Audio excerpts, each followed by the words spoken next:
পক্ষে লড়াই করে যাব। প্রিয় দেশবাসী, আমরা আপনাদের সাথে আসছি, আপনাদের অধিকারের পক্ষে আছি, আপনাদের রায়ের প্রতি আমাদের সম্মান আছে, আমরা আছি আপনাদের সাথে, আপনারাও থাকবেন আমাদের সাথে। সাংবাদিক বন্ধুগণ, আপনাদেরকে ধন্যবাদ। গত 1.5 বছর এই রাষ্ট্রপতি 133টা ওটাদের জারি করলো, তার সই জারি হলো, সেই অধ্যাদেশের আছে, সেই ব্যাপারে তো আপনারা কোনো বক্তব্য দেন? আমরা দফায় দফায় বক্তব্য দিয়েছি, আমরা মূল জায়গায় বক্তব্য দিয়েছি, ধরে ধরে একটা একটা করে বক্তব্য দেওয়ার কোনো দরকার নেই। আমরা তার নৈতিক বৈধতা বহু আগে অস্বীকার করেছি, প্রত্যাখ্যান করেছি। আপনি তো বলেছেন, এখন আপনি কিছু বলতে চান? অবশ্যই আমরা যাব।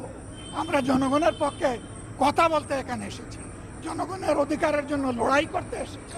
এই সংসদ কারো একার নয়, এটা 18 কোটি মানুষের সংসদ। আমরা তাদের প্রতিনিধি হিসাবে অবশ্যই আমরা সংসদ। আপনাদেরকে ধন্যবাদ। ইয়েস, একটা ইস্যুতে আমরা ধন্যবাদ।